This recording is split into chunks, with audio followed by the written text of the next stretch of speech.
E o Liberdade de Opinião vai ao Rio de Janeiro para conversar com o jornalista Sidney Rezende. Olá, Sidney. Olá, Colombo. Bom dia. Senhoras e senhores, bom dia também. Bom, nosso primeiro assunto é reeleição. Sidney, o ex-presidente da República, Fernando Henrique Cardoso, publicou um artigo em que diz que a reeleição aprovada durante o governo dele foi historicamente um erro e que seria preferível um mandato de 5 anos. O presidente nacional do PSDB, partido de Fernando Henrique Cardoso, Bruno Araújo, em entrevista à CNN, afirmou que a maioria do partido, hoje em dia, também apoia o fim da reeleição. Vamos acompanhar um trecho da entrevista. E aqui nós não estamos discutindo a coerência de todos aqueles que eram a favor e não eram contra a reeleição e utilizaram o Instituto da Reeleição. O ex-presidente Lula foi contra a reeleição, utilizou o Instituto da Reeleição. O presidente Bolsonaro disse em abril de 2019 que a reeleição foi uma desgraça no Brasil e já dá sinais que disputa a reeleição. Nós não estamos discutindo aqui a coerência de quem foi contra e deve utilizar o Instituto, mas sim se o Instituto faz bem ou não ao país. O presidente nacional do PSDB fez um bom resumo, não é, Sidney? Quem é poder quer manter a possibilidade de ser reeleito. E quem não está no poder propõe o fim da reeleição. Do ponto de vista geral, sem levar em consideração conveniências eleitorais, a aprovação da emenda que possibilitou a reeleição para presidentes da República, governadores e prefeitos foi boa para o país? E esse é um assunto, o fim da reeleição, que deve ser levado adiante? Bom, só um detalhezinho. Na minha opinião, ter coerência política é importante. Quer dizer, deixar para lá, não esqueça o que eu escrevi, esqueça o que eu disse. Se eu pensava uma coisa ontem, não penso hoje. Não é bem assim também não. Mas vamos lá, vamos ao ponto. Até porque a época em que se decidiu 2 mandatos de 4 anos, que é permissão para um único presidente cumprir esse período, o povo era completamente a favor. Se discutia na época, tinha gente que era contra, mas a maior parte da população endossou e achou que era uma boa ideia. Não deu certo por uma razão. O governante no poder utiliza-se da máquina pública.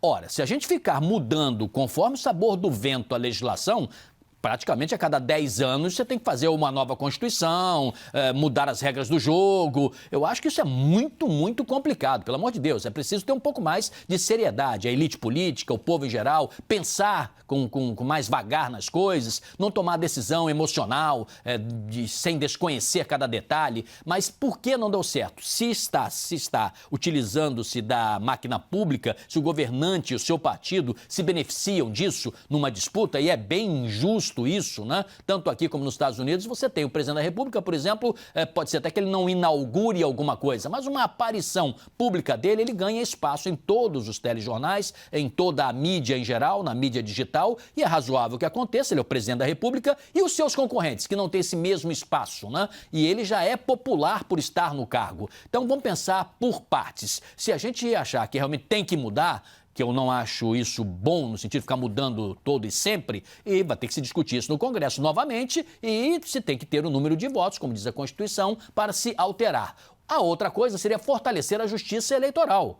Se você fortalecer a fiscalização, equipando essas instituições, esses mecanismos de controle, nós vamos chegar a bom termo, porque se pode punir mais rápido, se pode ser mais incisivo para evitar, quem sabe até, um candidato concorrer numa próxima eleição, ou ter uma multa pecuniária, financeira, que ele pague e pese no bolso, ainda que venha do fundo eleitoral. Essa é uma outra possibilidade. Eu, pessoalmente, acho que 5 anos também seria o ideal, porque aqui no Brasil não está funcionando. Ainda que você ache que o modelo americano poderia ser seguido, que foi o caso que nós optamos, 2 mandatos de 4 anos, a utilização da máquina é muito ruim. Agora, um governante não poderia utilizar a máquina do mesmo jeito para eleger um aliado?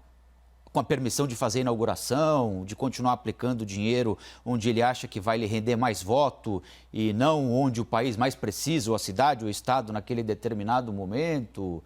Isso não altera muito pouco esse quadro, Sidney? Não, altera bastante. Sim, há o caso do governante que elege um poste, né? Ou ele diz, este aqui sou eu, vote nele que você está votando em mim. Isso pode acontecer, mas isso faz parte do jogo também. Aí compete ao candidato da oposição, principalmente que está mais adiantado, dizer, olha, votar num ou no outro é a mesma coisa, não vai mudar nada. E é ruim por quê? Por isso, isso e isso. Faz parte do jogo político, da democracia, o do convencimento. Agora, isso acontece no mundo inteiro, sim. Quando o candidato não pode, por exemplo, no segundo mandato de 4 anos, ele se candidatar, ele vai apoiar alguém. E não necessariamente é certeza de vitória. Obama tinha e acreditava que Hillary Clinton pudesse ser a presidente, apesar de ter tido mais votos, né, do que o adversário, pelas regras da legislação americana, o vencedor foi Donald Trump. Então, pode acontecer? Pode acontecer. É do jogo. Muda pouco? Não, não acho não. Acho que muda bastante. Você estar no cargo é muito diferente. Não é você acreditar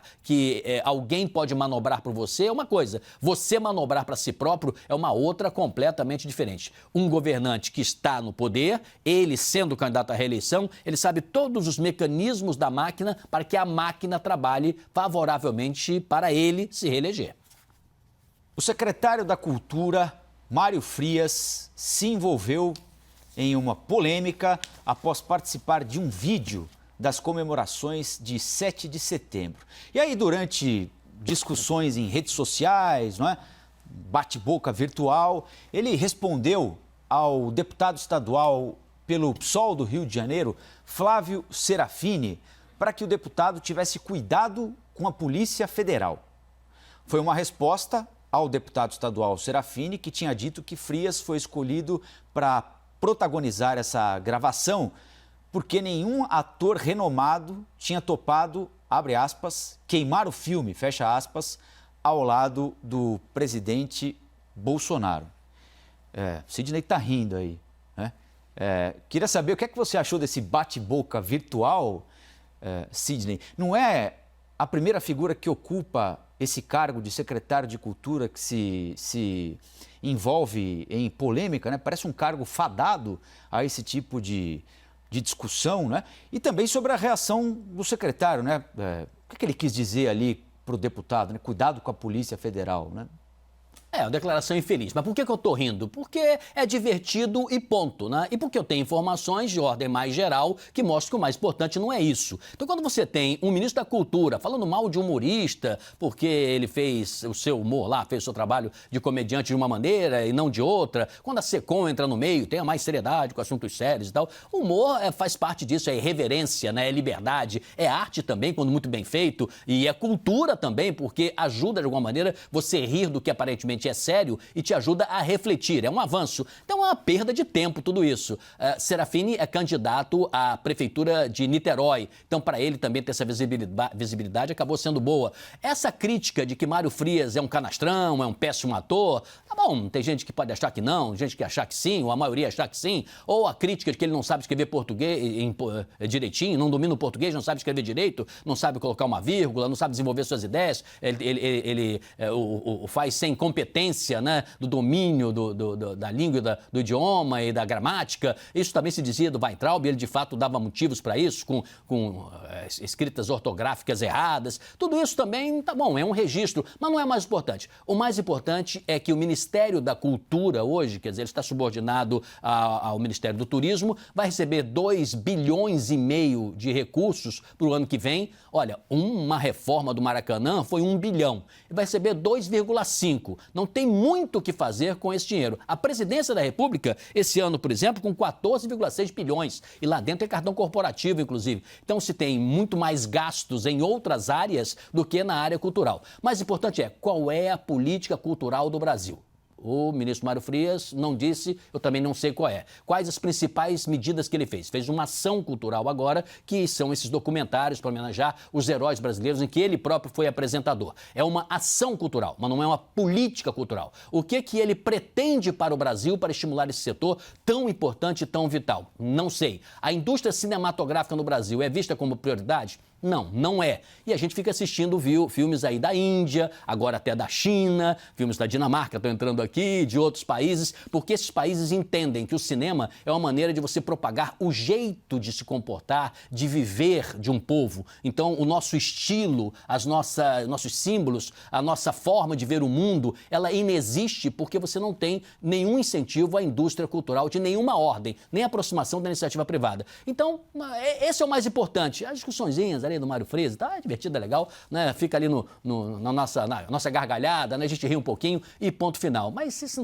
não é sério, né? O sério mesmo é que não temos política cultural e nem dinheiro o ano que vem para estimular esse setor. Esse setor tá mal, hein? Tá mal com esse governo. Já são quase 2 anos de governo Bolsonaro, não é, Sidney? Houve uma série de trocas nesse cargo de secretário nacional da Cultura.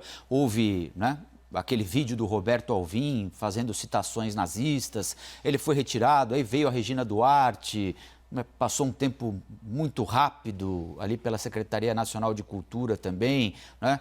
Um processo muito ruim de fritura permanente, praticamente desde que chegou ao posto. Agora o Mário Frias envolvido nessa polêmica aí de internet também. Você acha possível que exista uma convivência pacífica entre a classe artística, que quase majoritariamente faz oposição ao governo Bolsonaro, e o governo Bolsonaro consiga enxergar a classe artística para além da questão política, para além da guerra cultural, para tentar restabelecer a força dessa indústria, que para além de questões políticas é muito importante para a produção cultural e para a economia do país também? Ou é jogo perdido esse, Sidney? Perdão. É que nem remédio, né? Tem remédio que é amargo, mas faz bem para a saúde. Em política, é sempre bom conversar, criar alternativas. De fato, a classe artística, ela quase que é separada por um fosso. Embora algumas premissas do próprio candidato Bolsonaro e orientações que ele deu para esse setor poderiam até ser levadas em conta. O que ele dizia? Não vamos centralizar recursos em poucos artistas, em poucas produções, não vamos ter gastos milionários, vamos pulverizar esse recurso. Parte da classe artística aplaudiu isso, porque entendeu como um passo democrático no sentido de estímulos vindos do Estado, financeiros, para produções. Então, não é uma premissa exatamente errada, esta exatamente. Agora, no momento em que se reduz recursos, né, para estimular políticas públicas, é ruim para a classe artística. No momento em que ele diz que a cultura deve ser completamente refeita, desmontada, que só tem comunistas, que só tem sei lá, gente desqualificada e tal, ele só aumenta esse abismo que falávamos no início desse comentário. Então, isso dificulta qualquer tipo de relacionamento. No momento que você não discute com os setores para saber o que os setores necessitam e querem, e isso não existe, poderia-se até, com pouco dinheiro, Mário Frias poderia fazer isso, ele abrir essa discussão ampla no país para, quem sabe, preparar e pavimentar para um novo momento, para um novo presidente, para um novo período, né, de mais bonança, porque nós estamos em meio a uma pandemia, termos uma cultura mais oxigenada. E cultura não é só que vem do Estado. Essa é uma visão patriarcal que a gente tem, antiga, né? O Estado pode ser um grande fomentador, incentivador, ele pode ser inspirador, ele pode nos orientar quanto ao caminho. Cultura é o que as pessoas produzem, então nem sempre é aquilo que você gostaria que fizesse. Quando entende Mário Frias que fazer uma série de documentários sobre heróis nacionais, ele está fazendo cultura? Não, é uma ação cultural, se for bom o que está sendo produzido, eu não assisti ainda, ótimo, é uma contribuição. Eu pessoalmente acho que você valorizar o período da história em que o Brasil mandou, através das ações da FEB, do Exército Brasileiro, militares para lutar contra o nazismo, é um momento importante da vida brasileira. Deveríamos sim cobrir esse período com ações culturais válidas. Não acho isso errado, não. Mas só isso é muito, muito pouco. Aí o fosso vai continuar. Vamos falar um pouquinho sobre preço de passagens aéreas agora, que no segundo trimestre sofreu uma queda de mais de 30% na comparação com o mesmo período do ano passado, segundo a ANAC, o que significa a maior redução de preços registrada no segundo trimestre dos últimos 11 anos. É óbvio, claro, que a pandemia teve influência absoluta nisso, resultou também em demissões, em acordos de redução de jornada de trabalho e salário brutais para aeronautas, aeroviários. A Latam, por exemplo, anunciou no mês passado que o corte de 40% dos funcionários era inevitável. A Azul demitiu 500 profissionais. Sidney, o socorro do governo a empresas aéreas ainda não está assinado e elas dependem disso para sobreviver, aparentemente, né? Vamos ao fato e vamos às ações necessárias para se passar esse momento. O fato, na minha opinião, é que o pior já passou. Ele se deu ali em abril. Nós tivemos uma redução para 10% no número de voos. Por isso, as empresas, sem ter voos, sem ter dinheiro em caixa, elas, vislumbrando que o futuro seria terrível de curto prazo, elas começaram a fazer cortes, a fazer demissões. Elas não tinham alternativa para isso. Algumas delas tentaram até, do ponto de vista judicial, alternativas, pagar suas despesas mais adiante, pegar empréstimos, tentar de alguma maneira jogar a bolinha para cima, como aqueles meninos que ficam nos semáforos, nos sinais de trânsito. Então, de fato, o pior já passou nesse sentido. A cada mês que nós caminharmos para frente, mesmo ainda em meio à pandemia, mesmo sem saber qual será o peso da pandemia mais adiante, mas tudo indica é você ter um quadro de melhora gradual. Esse é o primeiro ponto. Então, é preciso ter um pouco de paciência. Não é um setor, assim como da classe artística, que vai dar a resposta mais imediata. Vai demorar um pouquinho, infelizmente, para o setor e para todos nós. Mas o país vai precisar ter viagens. As pessoas precisam se deslocar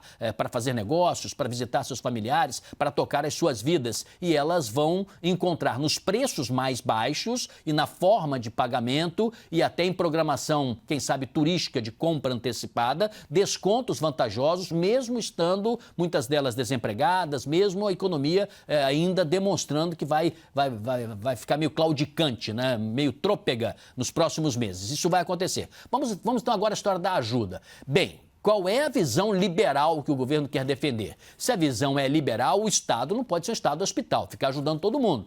Eu sou a favor do crédito. Quantas vezes já disse aqui, se liberar crédito para pequenas e médias empresas e até para empresas grandes e estratégicas. Por que não? Eu não sou contra isso. Mas crédito significa que você vai pegar o empréstimo, criar condições de pagamento, vai projetar para o futuro e cumprir seus compromissos. Então não é uma esmola, não é uma ajuda hospital, não é o Estado que ali socorrendo, mas o Estado tem que entender também as suas peculiaridades e delicadezas. Nós temos, assim, uma certa inversão de prioridades, né? No Brasil, igrejas não pagam seus impostos, clubes de futebol estão aí quase conseguindo isenções e outras isenções, assim, mandrakes estranhas que se consegue por lobbies de grandes grupos. E aí um setor estratégico como o da aviação e de outros, né, vai ficar também sem um tipo de atenção. É preciso estudar cada caso, mas sem fazer um socorro que conflite com a tal política liberal do governo, só para ser coerente, né?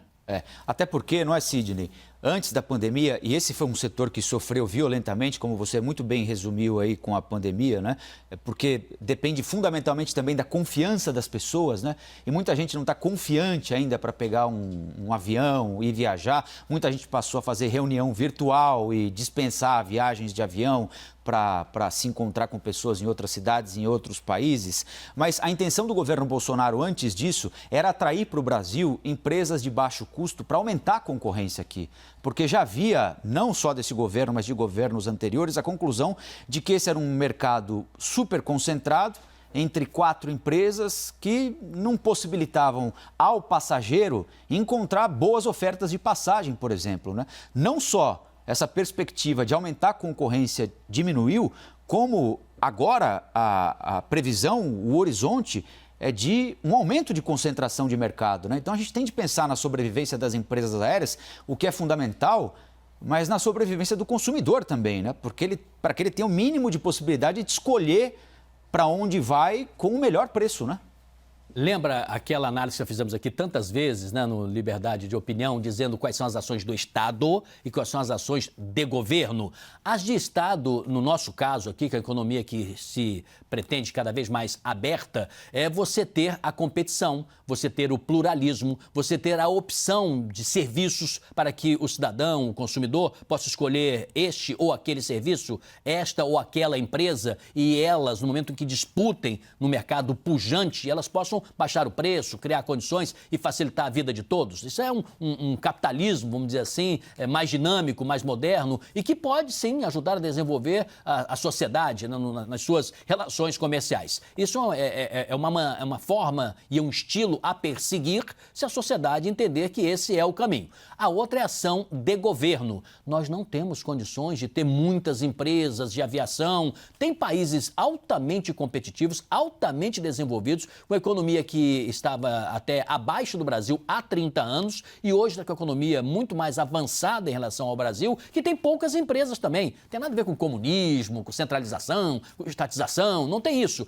É porque este é um setor especificamente, não é um setor como uma loja da esquina, uma mercearia que você pode ter, ou um hortifruti, né, que você pode ter completa variedade, pode ter 3 ou 4 na mesma quadra. Uma empresa de aviação não é assim. É uma empresa que tem muitos, mas muitos custos e combustível é apenas um dos elementos mais estratégicos para fazer funcionar. E é um setor sério, é um setor que tem uma série de implicações, de fundamentos a seguir. Então, nem sempre você acreditar que vai atrair muitas empresas, embora fosse o ideal, está no campo da realidade, está no campo da expectativa. Então, é preciso parar, e aí o governo entra na história, no sentido de tomar a melhor decisão do curto prazo. Nós estamos num momento de exceção, quase um momento de guerra, momento de pandemia, temos que enfrentar o vírus. Não está nada normal, não, está tudo desequilibrado. Então é agora que o governo tem que tomar essas ações. O governo Roosevelt, no momento também desequilibrado de guerra, ele tinha favelas no meio do Central Park. E tomou, através do New Deal, medidas de curto prazo para geração de emprego. O Estado, naquele momento do governo Roosevelt, até teve uma atitude não muito querida, né, por gente mais liberal, mas de uma certa intervenção. Mas deu certo lá. Pois é, se a gente for lembrar quantas empresas aéreas importantes desapareceram sem nem sinal de coronavírus. Aliás, com a economia do país funcionando relativamente bem, né? Dá para lembrar aí recentemente das últimas, quase que numa tacada só, a Varig, a VASP e a Transbrasil. Sidney, um ótimo dia para você e até amanhã, hein? Peço desculpas por me alongar um pouquinho, é que você não coloca tema fácil para mim também não, né? Aí eu tenho que explicar, eu fico um pouco aflito. Peço desculpas ao telespectador por isso. Imagina. Senhoras e senhores, obrigado, Colombo. Foi tchau, ótimo. tchau. Valeu, Sidney.